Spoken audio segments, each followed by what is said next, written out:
నెల్లూరు జిల్లా నెల్లూరు రూరల్ మండలంలో కొండ్లపూడి గ్రామంలో శ్రీ శ్రీ శ్రీ వెంకయ్యస్వామివారి 9వ ఆరాధన అన్ని దానముల కన్నా అన్నదానం మిన్న ఆగస్టు 26, 27వ తేదీ శ్రీ స్వామివారి నామసంకీర్తనలతో భిక్షటాన కార్యక్రమము కొండ్లపూడి గ్రామ వీధులలో జరుగును.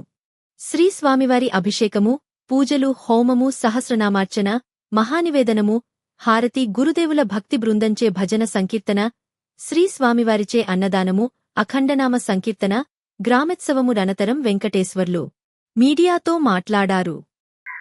గురుదేవ్ శరణం వెంకటేశ్వర శరణం. కొండలపూడిలో వెలిచి ఉన్న భగవాన్ వెంకటేశ్వర దేవస్థానం ఆరాధన మహోత్సవం 26, 27వ తారీఖు 26 భిక్షాటన కార్యక్రమం, 27వ తేదీ ఆరాధన కార్యక్రమం, భోజన అన్నదానం కార్యక్రమం, రాత్రి ఉత్సవం, పూజలు. మా గురువు గారైన మాకన వెంకటరావు గారి చేతుల మీదుగా ఇక్కడ స్వామివారి ప్రతిష్ఠా కార్యక్రమం జరిగింది. ఆ రోజు నుంచి దగ్గర 11 సంవత్సరాల నుంచి ఆ రోజు నుంచి 10 సంవత్సరం ఆరాధన కార్యక్రమాలు విజయంగా జరుగుతున్నాయి.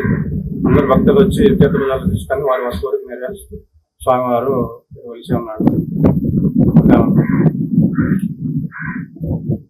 ఊళ్ళో భిక్షాటన కార్యక్రమం మొదలు పెడతాం 26వ తేదీ.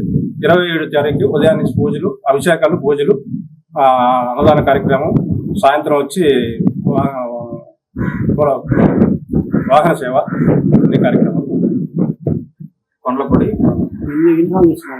10 సంవత్సరాల నుంచి చేస్తాం.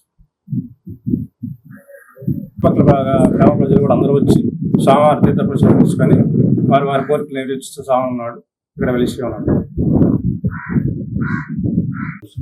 అందరికీ నమస్కారం. కొండపూడి గ్రామం, నెల్లూరు మండలం.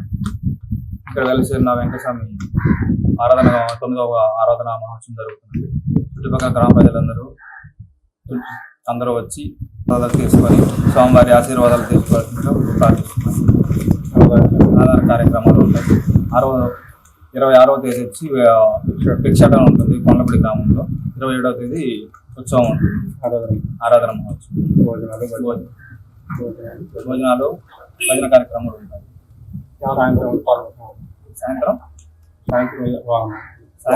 సాయంత్రం ఉత్సవం జరుగుతుంది.